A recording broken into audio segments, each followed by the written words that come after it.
सो hi guys, कैसे हो आप लोग सारे। होप कि सारे अच्छे से होंगे। तो आज जो ये वीडियो है तो ये मैंने लाया है कि जो नीट का एक्सपेक्टेड पेपर होने वाला है 224 का। तो ऑलरेडी मैंने ये जो पेपर है ये मैंने करवाया भी है ऑनलाइन। ऑनलाइन मैंने करवाई है अनअकैडमी ऑनलाइन प्लेटफॉर्म पर मैंने ये पेपर करवा दिया है। तो आज मैं ये ही पेपर यूट्यूब पर करवाने वाला हूँ। मतलब सिंपली ये सॉल्व्ड पेपर है, ये मैंने एक बार करवाया है। तो एक्सपेक्टेड क्वेश्चंस हम आज डिस्कस कर लेंगे कि कौन कौन से एक्सपेक्टेड क्वेश्चंस आ सकते हैं और किस वाले टॉपिक से आ सकते हैं। तो पहला क्वेश्चन है study the pedigree chart given below. तो इस पेडिग्री पर, ये जो पेडिग्री वाला कंसेप्ट है, पेडिग्री ये जेनेटिक्स का कंसेप्ट है। तो जेनेटिक्स में बहुत सारे क्वेश्चंस आते हैं और इस साल भी 224 में जेनेटिक्स एक मेजर पोर्शन बनने वाला है। और जेनेटिक्स से अगर क्वेश्चंस बनेंगे तो पेडिग्री पर एक क्वेश्चन बनेगा ही बनेगा। और यहां पर जो पेडिग्री दी गई है ये फर्स्ट जनरेशन है, ये सेकेंड जनरेशन है और ये है थर्ड जनरेशन। अब हमें सिंपली ऑब्जर्व करना है कि ये जो पेडिग्री है क्या हो सकती है, क्योंकि पेडिग्री या तो ऑटोसोमल रिसेसिव हो सकती है, या तो ऑटोसोमल डोमिनेंट हो सकती है, या एक्स लिंक्ड रिसेसिव या एक्स लिंक्ड डोमिनेंट हो सकती है। इन्हीं चार कंडीशंस पर बेस है पेडिग्रीज। तो यहां पर अगर हम देखेंगे तो यहां पर पहला है अनइफेक्टेड पेरेंट्स। तो unaffected parents having affected individual, son भी इफेक्टेड है और गर्ल भी इफेक्टेड है। तो equal number of sons and girls are affected. लेकिन सबसे मेन चीज जो इसमें बन रही है that is unaffected individuals having effect, unaffected parents having affected individuals. तो सबसे मेन क्लू ये है, ये एक मेन क्लू है। दूसरी जनरेशन में भी हमें मेन क्लू मिल रहा है कि unaffected parents having affected individual. तो ये भी यही मेन क्लू जा रहा है, इस पेडिग्री का मेन क्लू यही है कि unaffected parents having affected individuals और उसके बाद equal number of the boys and girls are affected. तो ये बन जाएगी मेरे पास, ये है क्या, ये मेरे पास बन जाएगी ये सिंपली जो है ऑटोसोमल रिसेसिव डिसऑर्डर है। तो ऑटोसोमल रिसेसिव डिसऑर्डर में मेन क्लू क्या है कि अनअफेक्टेड पेरेंट्स को होते हैं इफेक्टेड इंडिविजुअल्स और इक्वल नंबर, मतलब both sons as well as daughters are equally affected. तो यहां पर एक ही ऑप्शन है जो हमें इस कंडीशन को फॉलो अप कर रहा है, तो that is the option, inheritance condition just like as phenylketonuria. और बेसिकली क्या है, ये ऑटोसोमल रिसेसिव ट्रेट। तो यहां पर ये वाला क्वेश्चन बन रहा है तो +4 मार्क्स आपके बन रहे हैं यहां से पेडिग्री से। ठीक, उसके बाद क्वेश्चन सेकंड पर जाते हैं। तो क्वेश्चन सेकंड क्या है, क्वेश्चन सेकंड जो है identify the meiotic stage in which the homologous chromosomes separate with the sister chromatids remain associated eight there centromere. तो ये जो क्वेश्चन है ये लिया गया है सेल साइकिल से। सेल साइकिल, तो सेल साइकिल नी 224 के लिए सेल साइकिल बहुत ही ज्यादा इंपॉर्टेंट होने वाला है। जिस तरीके से मैं अभी जेनेटिक्स बोल रहा था उसी तरीके से ये जो सेल साइकिल है ये भी बड़ा इंपॉर्टेंट बनने वाला है। और सेल साइकिल में ये जो क्वेश्चन आया है ये आया है कहां से, मियोटिक स्टेज। तो दैट मीन्स मियोसिस। वैसे सेल साइकिल जो है बड़ा छोटा सा चैप्टर है, तो ये पूरा का पूरा ही हमें पढ़ना है, अच्छे से पढ़ना है। तो इसमें जो आया है कि आइडेंटिफाई द मियोटिक स्टेज, जहां पर होमोलॉगस क्रोमोसोम्स क्या होते हैं, सेपरेट होते हैं, लेकिन जो सिस्टर क्रोमैटिड्स होती हैं वो सेपरेट नहीं होती है, वो सेंट्रोमियर से ही जुड़ी रहती है। तो एक खाली एक ऐसा ही फेज है जहां पर होमोलॉगस क्रोमोसोम्स सेपरेट होते हैं। ये हो गया होमोलॉगस क्रोमोसोम्स, ठीक है, ये होमोलॉगस क्रोमोसोम्स हो गए। तो होमोलॉगस क्रोमोसोम्स की सेपरेशन कहां पर हो जाती है, ये एनाफेज पर हो जाती है, एनाफेज, ठीक है, एनाफेज। लेकिन किस वाले एनाफेज पर, एनाफेज फर्स्ट पर। तो एनाफेज फर्स्ट जो मियोसिस फर्स्ट है, मियोसिस फर्स्ट का जो एनाफेज फर्स्ट है, ठीक है, तो वहां पर हो जाती है separation of homologous chromosomes. While as अगर हम बात करें एनाफेज सेकंड की या सिंपली एनाफेज की, तो एनाफेज सेकंड या एनाफेज की बात करें, माइटोसिस के एनाफेज की, तो वहां पर क्या होती है, सुप्लेटिंग ऑफ सेंट्रोमियर। वहां पर सुप्लेटिंग ऑफ सेंट्रोमियर होती है और वहां पर क्रोमैटिड सेपरेट हो जाते हैं। तो ये +4 मार्क्स का क्वेश्चन है, बहुत ही अच्छा क्वेश्चन है, बड़ा सा टिपिकल सा क्वेश्चन है। तो इसके चांसेस है आने के, ठीक। तो कंसेप्ट देखो आपके भाई, हाँ जी, मियोसिस पर क्वेश्चन आएगा, सेल साइकिल से क्वेश्चंस आएंगे, मियोसिस पर पर्टिकुलरली बनेगा। और इस तरीके का क्वेश्चन बन सकता है आराम से। क्वेश्चन नंबर 3 पर आ जाते हैं। तो लिखा है which one of the following correctly explains the function of a specific part of human nephron. तो ह्यूमन नेफ्रॉन आपको पता ही है कि ये एक्सक्रीशन से क्वेश्चन है। तो एक्सक्रीशन से कितनी प्रोबेबिलिटी है क्वेश्चन आने के? तो 2 क्वेश्चन आ सकते हैं। 2 question will come from excretion. Excretion से 2 क्वेश्चन आने के चांसेस है, ठीक है। तो एक जो क्वेश्चन है, प्रोबेबिलिटी ऑलवेज इसी क्वेश्चन की बन जाती है कि नेफ्रॉन पर बहुत ज्यादा क्वेश्चंस बनते हैं, नेफ्रॉन पर या डिसऑर्डर्स पर या काउंटर करंट मैकेनिज्म पर क्वेश्चंस बनते हैं। 3 ही ऐसे टॉपिक्स है जो एक्सक्रीशन से बड़े इंपॉर्टेंट है। एक तो इसके क्या बन जाता है, डिसऑर्डर्स 224 के लिए, और दूसरा है कि जो हमारा होता है counter current mechanism, counter current mechanism, ठीक, वहां से क्वेश्चंस बनेंगे और नेफ्रॉन से क्वेश्चंस बनेंगे। तो लिखा है कि विच one of the correctly explains the function of the specific part of the nephron. तो पहला है कि पोडोसाइट्स क्रिएट माइन्यूट स्पेसेस, ठीक है, for the filtration of the blood into the Bowman's capsule. तो हमें पहले ही लगा कि भाई ये तो सही है, ठीक है, क्योंकि जो पोडोसाइट्स होती है, पोडोसाइट्स ऐसे होती है, इनमें ऐसे फिंगर लाइक प्रोजेक्शंस होती है, फीट्स होते हैं। तो ये क्या बनाते हैं, they form the slit pores, ये बनाते हैं स्लिट पोर्स। और पोडोसाइट्स कहां पर, पोडोसाइट्स का एक और इंपॉर्टेंट रोल क्या है, podocytes form the basement membrane. ये बेसमेंट मेम्ब्रेन नहीं, they form the dialysing membrane. तो ये डायलाइजिंग मेम्ब्रेन भी बना देती है। किसके साथ डायलाइजिंग मेम्ब्रेन बनाती है? जब पोडोसाइट्स के साथ बेसमेंट मेम्ब्रेन जुड़ जाती है और कैपिलरी का एंडोथेलियम जुड़ जाता है। तो ये तीनों मिलके क्या बनाते हैं, ये तीनों मिलके बनाते हैं डायलाइजिंग मेम्ब्रेन, जिसको हम फिल्ट्रेटिंग मेम्ब्रेन भी कहते हैं, ठीक है। तो यहां पर पहला ही ऑप्शन सही है। तो मुझे बाकी ऑप्शंस पढ़ने की कोई जरूरत नहीं है, क्योंकि टाइम बचाते हैं हम। तो जब मुझे पहला ही लगा कि पहला ही सही है, बाकी ऑप्शंस मुझे पढ़ने की जरूरत नहीं है। अगर यहाँ पर ऑप्शंस आ जाते कि A B C are true, C and D are true, तब मुझे चाहिए था टाइम इस पर भी लेना, लेकिन क्यों मैं टाइम गवाऊं, तो मैंने जल्दी से इस क्वेश्चन को यहीं पर एंड कर दिया कि हाँ जी पहला ही स्टेटमेंट सही है, तो एंड हो गया ये। तो ये एक स्मार्ट वर्क आ जाती है, ठीक। क्वेश्चन नंबर 4 पर आ जाते हैं। Read the 4 statements A to D about certain mistakes in the 2 of them. कहता है कि 4 स्टेटमेंट्स दिए गए हैं ए टू डी, और उनमें से 2 स्टेटमेंट्स में क्या है, 2 स्टेटमेंट्स में मिस्टेक्स है, 2 स्टेटमेंट्स गलत है। और वो कौन से हैं, हमें बोलना है कि कौन से, which are the 2 statements having mistakes. और ये जो क्वेश्चन लिया गया है, तो क्वेश्चन कहां से लिया गया है, ये बायोटेक्नोलॉजी से लिया गया है।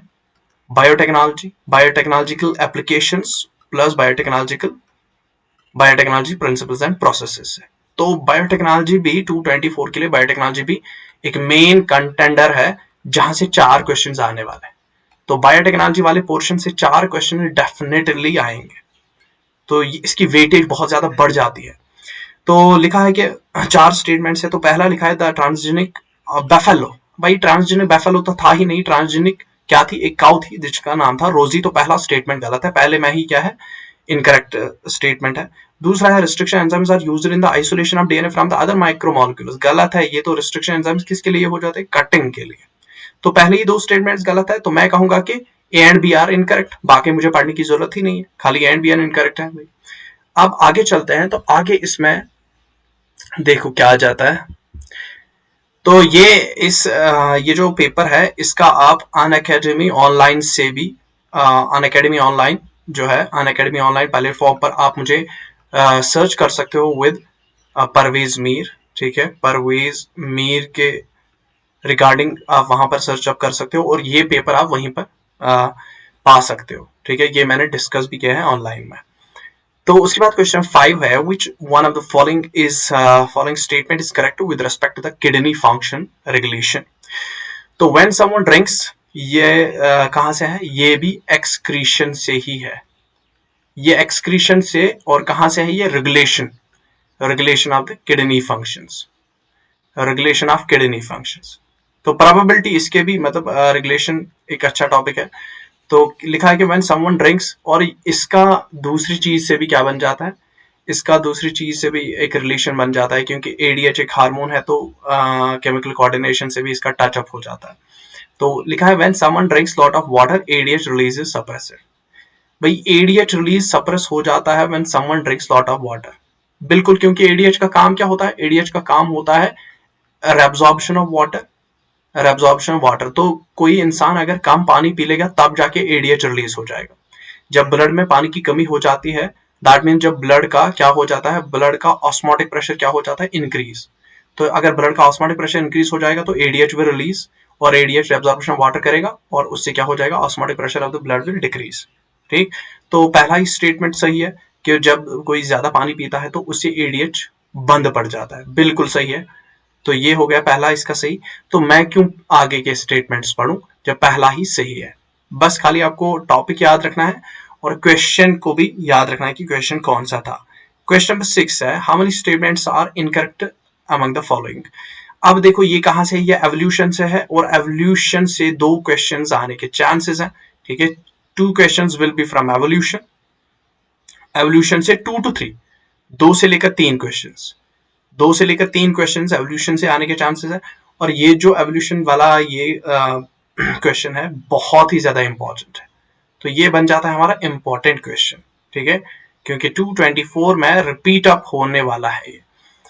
पहला है कि वो जो ओब्रायन एंड हेल्डेन की थ्योरी थी, ठीक है, propose the first form of the life could have from pre existing non living organic molecules are molecules and that formation of the life of preceded by chemical evolution. ठीक, तो chemical evolution हुआ है, बिल्कुल ऐसा सही है। Pre existing non living organic molecules, pre existing non living organic molecules यही थे। ठीक है, और preceded by the chemical evolution, ये सही है। The conditions on the earth wire high temperature volcanic storm was reducing atmosphere containing methane, तो सही था, बट ये गलत है, तो ये गलत हो गया। उसके बाद 1952 है लिखा है, भाई गलत है, 1952 तो होना ही नहीं है, 1953 होना चाहिए। उसके बाद लिखा है कि इसमें Stanley Miller created the electric discharge in a closed flask containing CH4 H2 NH3 and water vapour eight 8000, 8000 गलत है, तो ये भी गलत हो गया। अब उसके बाद लिखा है with the limited evidence the first part of the conjectured story that the chemical evolution was more or less accepted, बिल्कुल सही है, क्योंकि जब हमने मेटेओराइट्स की स्टडी की और जब मिलर का एक्सपेरिमेंट आया तो कंजेक्टेड जो स्टोरी थी that chemical evolution was more और लेस, मतलब इस केमिकल एवोल्यूशन हुआ है और उसके बाद ही आरएनए मॉलिक्यूल्स बने हैं, तो ये एक्सेप्ट किया गया। ठीक है, तो इसमें कितने स्टेटमेंट्स हमारे गलत है, एक स्टेटमेंट गलत है, दूसरा भी गलत है और ये भी गलत है, 3 स्टेटमेंट्स गलत है, तो 3 स्टेटमेंट्स हमने लगा दिए गलत है। तो ये बहुत ही इंपॉर्टेंट क्वेश्चन होने वाला है। अब क्वेश्चन नंबर 7 पर आ जाते हैं। क्वेश्चन नंबर 7 क्या है, the wings of the bats and the wings of insects. ये भी डन सा क्वेश्चन है, आपको लगता है बड़ा इजी है, रिपीट बहुत बार हुआ है, रिपीटेड क्वेश्चन है ये, रिपीट इस बार भी हो जाएगा। ठीक है, तो wings of bird and wings of bat, but देखो मैं कह रहा हूं कि डायरेक्टली ये क्वेश्चन रिपीट नहीं हो जाएगा, but concept homologous organs repeat हो जाएगा। होमोलॉगस ऑर्गन्स वाला जो टॉपिक है ये रिपीट अप हो जाएगा। तो यहां पर लिखा है कि wing of bird and wing of insect, भाई ये क्या है, ये सिंपली एनालॉगस ऑर्गन्स है, एनालॉगस, क्योंकि विंग ऑफ एन इंसेक्ट ये क्या है, इंटीग्यूमेंट से निकलती है ये, while as wing of the bird क्या है, ये मॉडिफाइड 4 लिम्ब है, ये मॉडिफाइड 4 लिम्ब है। तो यहीं पर हमें पता चला कि भाई ये एनालॉगस ऑर्गन्स है। तो analogous structures and represent the convergent evolution, बिल्कुल सही है कि जो एनालॉगस ऑर्गन्स होते हैं दे रिप्रेजेंट कन्वर्जेंस और कन्वर्जेंट एवोल्यूशन। तो ये हो गया एवोल्यूशन का ही क्वेश्चन, क्वेश्चन नंबर 8। और सबसे मोस्ट इंपॉर्टेंट एवोल्यूशन में ये वाला क्वेश्चन है कि एवोल्यूशन में जो ह्यूमंस है, ह्यूमन का एवोल्यूशन, ये भी बहुत ज्यादा इंपॉर्टेंट है। ह्यूमन एवोल्यूशन से एक क्वेश्चन पूछा जाएगा। ठीक, तो यहाँ पर लिखा है कि Ramapithecus was more man like, Dryopithecus was more ape like. तो बिल्कुल सही है, ये असर्शन तो सही है। ठीक, ये एनसीईआरटी लिखती है कि रामापैथिक्स मोर मैन लाइक था, ड्रायोपैथिक्स एप लाइक था। Ramapithecus has a thick layer of the enamel, Ramapithecus के पास thick layer of the enamel था, और ये भी सही है, उसके पास thick layer of the enamel था। ठीक, तो assertion and reason are correct and reason is the correct explanation of assertion, तो ये सही बन जाता है। ठीक है, तो क्यों, क्योंकि रामापैथिक्स वाज मोर मैन लाइक, तो मैन में क्या होता है, इनामल। ठीक है, इनामल की थिक लेयर हो जाती है, ठीक है, इसलिए स्ट्रॉन्ग टीथ्स होते हैं। तो इसमें भी क्या था, thick layer of the enamel, that means dentition इनकी सेम होती है, मतलब डेंटेशन सिमिलर है, थोड़ी पूरी सिमिलर नहीं है बट डेंटेशन इनकी सिमिलर अप हो जाती है थोड़ी। तो क्वेश्चन नंबर 9 पर आ जाते हैं, कंसिडर पॉपुलेशन, ये है हार्डी विनबर्ग लॉ, और इसके भी चांसेस बहुत ज्यादा है। हार्डी विनबर्ग लॉ, मैंने कहा है कि 3 क्वेश्चंस आएंगे, तो 3 क्वेश्चंस में चाहे वो हार्डी विनबर्ग लॉ अप्लाई करे, चाहे ह्यूमन एवोल्यूशन, होमोलॉगस ऑर्गेन्स तो पक्का है, और जो थ्योरीज है उस पर एक क्वेश्चन। तो consider a population of the sheep in the Hardy Weinberg, लिखा है कि जो W है, W स्मॉल है, तो ये हो गया रिसेसिव एलील, इसकी फ्रीक्वेंसी दी गई है 0.81, ठीक है, तो 0.81 हो गया रिसेसिव एलील, तो मैं इसको लिखूंगा स्मॉल ए, ठीक। अब दूसरा क्या है, कैपिटल एलील, कैपिटल एलील हो गया डोमिनेंट एलील, तो डोमिनेंट एलील की फ्रीक्वेंसी कितनी है, for has an allele frequency of 0.19, तो इसकी फ्रीक्वेंसी 19 है, मैं कहूंगा कि ये कैपिटल ए है।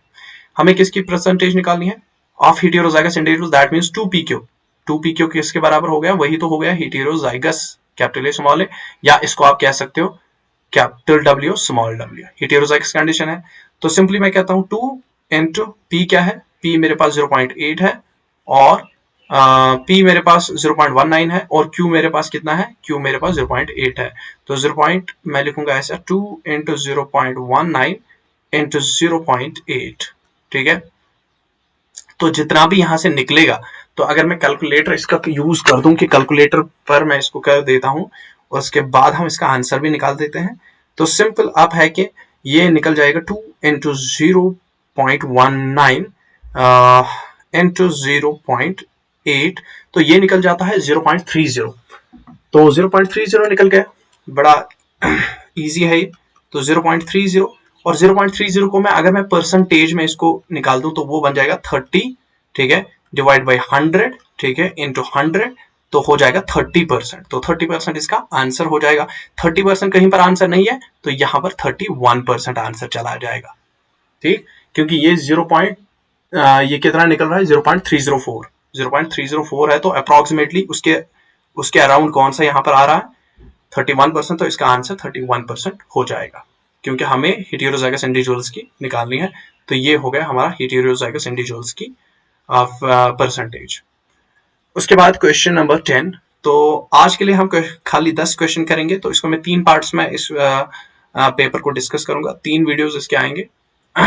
बस आप मुझे फॉलो कीजिए, ठीक है, ज्यादा से ज्यादा आप मुझे फॉलो कीजिए, मेरी चैनल को आप फॉलो कीजिए, क्योंकि अब आज से मतलब from today onwards I will be just uploading the papers, हम डिस्कस करेंगे यूट्यूब पर भी, और एज वेल एज हर दिन मैं यहाँ अनअकैडमी ऑनलाइन पर, जो अनअकैडमी की ऐप है अनअकैडमी ऑनलाइन, तो वहां पर मैं हर दिन एक एक पेपर डिस्कस करता हूँ, ठीक है, और सेल्फ फ्रेम्ड पेपर्स होते हैं, और प्रोबेबिलिटी के हिसाब से, मतलब एक्सपेक्टेड के हिसाब से हम वहां पर पेपर्स डिस्कस करते हैं कि क्या एक्सपेक्टेड क्वेश्चंस आने वाले हैं। तो which one of the following which one of its components is correctly interpreted below, ये ECG है, तो ये कहां से लिया गया है, ये लिया गया है from body fluids and circulation, तो बॉडी फ्लूइड्स एंड सर्कुलेशन से ज्यादा कुछ नहीं, बट 2 क्वेश्चंस आने के चांसेस है। तो लिखा है कि भाई इसमें P, Q, R, S और T है, और बहुत ही ज्यादा अच्छा क्वेश्चन है ये, ठीक है। पल्स प्रेशर, या सिंपली हम कहेंगे कि जो वन कंप्लीट पल्स जो होता है, इट इज रिप्रेजेंटेड बाय, आपको डायरेक्टली याद रखना है कि जो QRS है, तो QRS gives the one complete plus, one complete pulse जो है, एक कंप्लीट पल्स कौन रिप्रेजेंट करता है, दैट इज QRS कॉम्प्लेक्स। बस इसमें इतना है, तो आज के लिए बस इतना, और कल ये 60 क्वेश्चंस है, दीज आर 63 क्वेश्चंस, जो इस वाले पेपर, जो ये वाला पेपर है, इस पर 63 क्वेश्चंस है, तो आज के लिए 10 क्वेश्चंस, तो कल बाकी जो क्वेश्चंस है उनके लिए एक सेपरेट सा वीडियो आ जाएगा।